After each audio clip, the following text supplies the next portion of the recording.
This is the tutorial for the pen tool pear assignment. You'll need to download this Illustrator file. And when you first open it, it does say that it's looking for fonts that are no longer available. All you have to do is click close and it will just replace it with a default.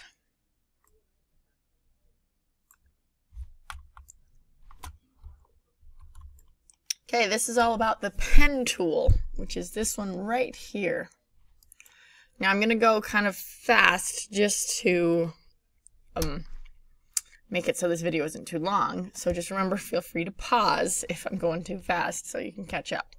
So with the pen tool, if you just click once in the dot and then come over to the second dot and click once, you've got a straight line and it gives you the option of, continuing to make more lines.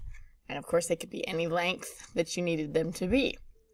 Now, in order to turn off this line, you can either do Control-Click, or you can just press Escape, which tends to be the one that I use. So if you press Escape, it ends it.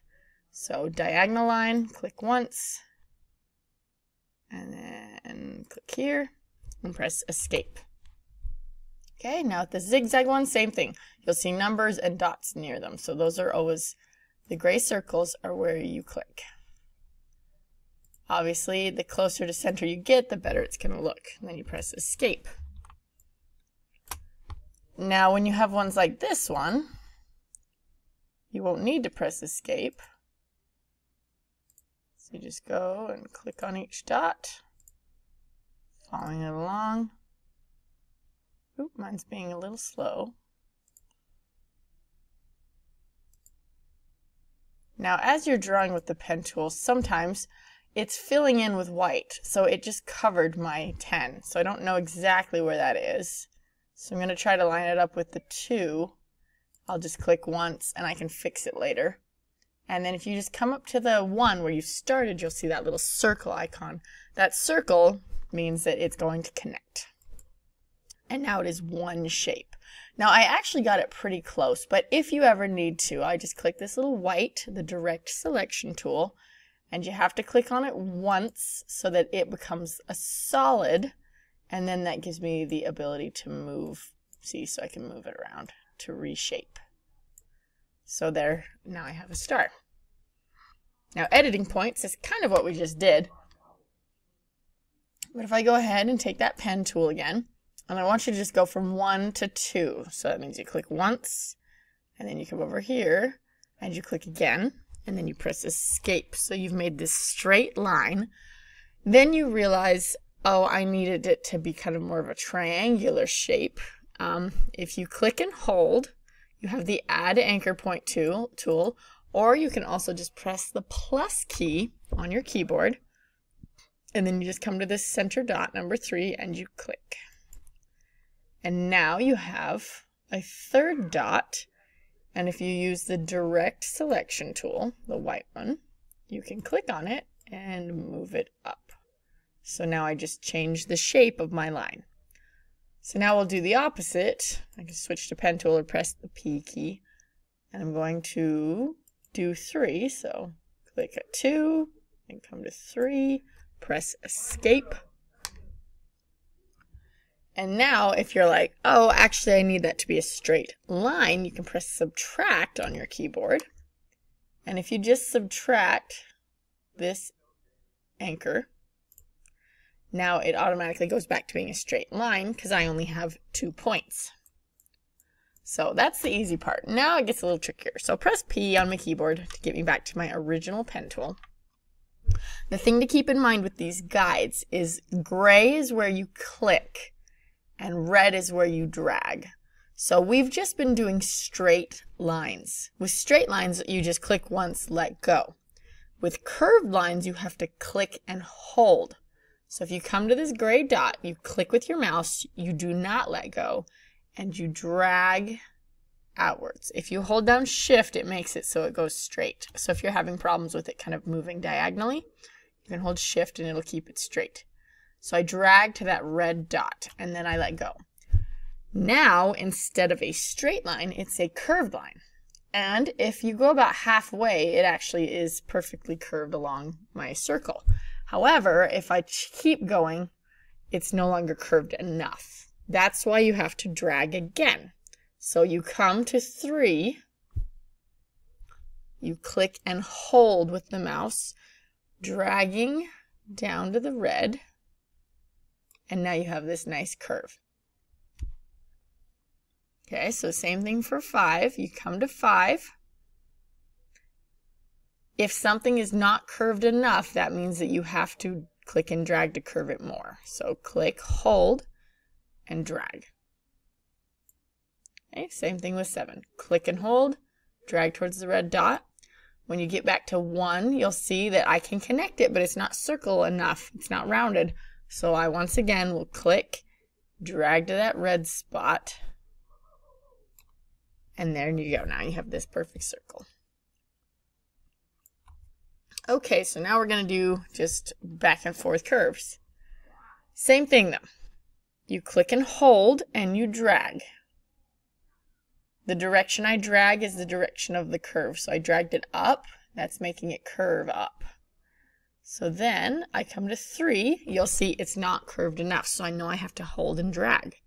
So click and drag down to that red point. Now, as I was dragging it downwards, that makes the next one be a downward curve, but that works perfectly. So then you come to 5, click and hold, drag to that red dot, and it curves it in the other direction. And then same thing with 7. Come to 7, click and hold, drag it down. And I could keep going if I needed to. So like, obviously it's harder without guides, but I could guess that that's about where I need it. And I click and hold and I drag. And then now, because I'm doing it just by hand, I just have to kind of use my eyes to try to get it right. And you press escape when you're done. Okay, now we're going to do this nice little wave shape. So if you come to 1, click and drag down to 2, the red dot. And then when you come to 3, it's already in that perfect kind of little wavy shape. So all you do is come, you click. I don't need to drag because it's already the curved shape I want it to be. So then I would just click and let go. The problem now is that my line is straight instead of curve.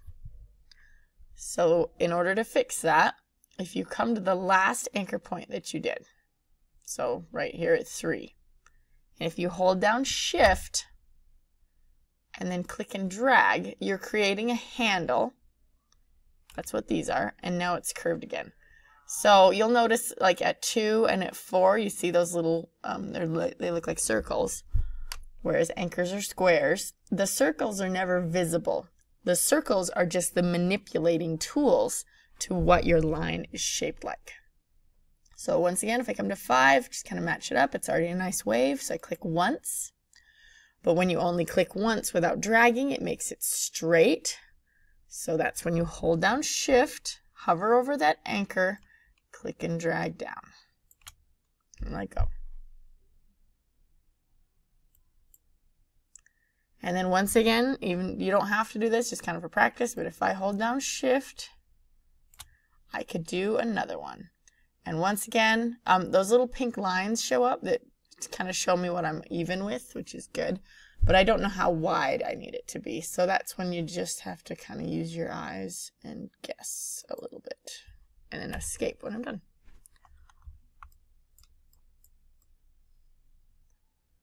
Okay, curves with corner points. So it starts out just as all the other curves have. You click and hold, you drag to the red, you let go, you come to 3, click and drag towards 4, and then if I let go, the problem is my curve is now facing the opposite direction I want it to, because I want it to keep curving along the top, not lower. So if you hold the Alt key and you come to that handle and just click and drag with Alt and then let go, and there we go. Now it's curved in the correct direction again. So once again, you come to 7. Now if you click and drag, and now that you know that it's going to be the wrong direction, before you even let go. So I've clicked and dragged, but I'm still holding my mouse. If I hold the Alt key now, it'll switch it while I still have it clicked, and that just saves me a little time. So if I come to 11, click and drag down to 12 to get it curved. If I let go, I just have to hover over it and press Alt. But if I haven't let go, I just hold Alt. That allows me to change it. And then I can come to 15, click and drag down, hold Alt, drag it back up, and I could just keep going and keep going. But I'll press Escape. Now the thing to keep in mind is that these things are always editable. So if I look at this and I realize it looks a little off, you can click on this direct selection tool, come to a handle, and I can adjust them. I can actually move my handles. And as I move them, you'll see that changes the shape of my curve. And if you're not seeing the one that you need, just click on the anchor point. So like if I want this one. So you can just make little adjustments. Okay? Now curves and straight lines. Starts out the same.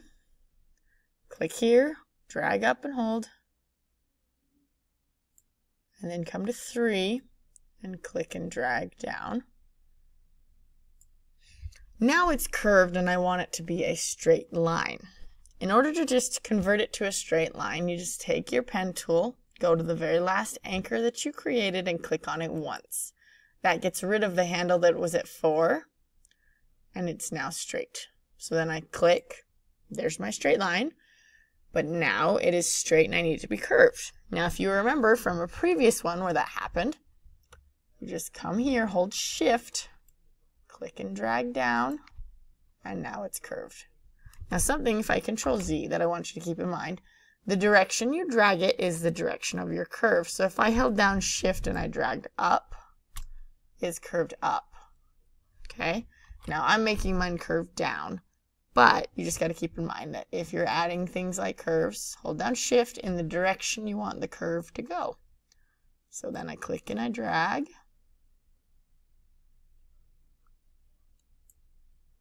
And you click on that anchor. So for me right here, click on it once.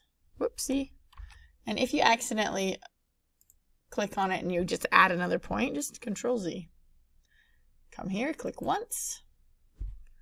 Then I hold down Shift, click and drag it up. And then we go here. And I click and drag. Once again, I could keep going. Click on it. That allows you to do straight lines. And then I could just keep curving it, but I'll just press Escape. All right. Now I'm almost out of time on this one, so I will do the pear in the next video.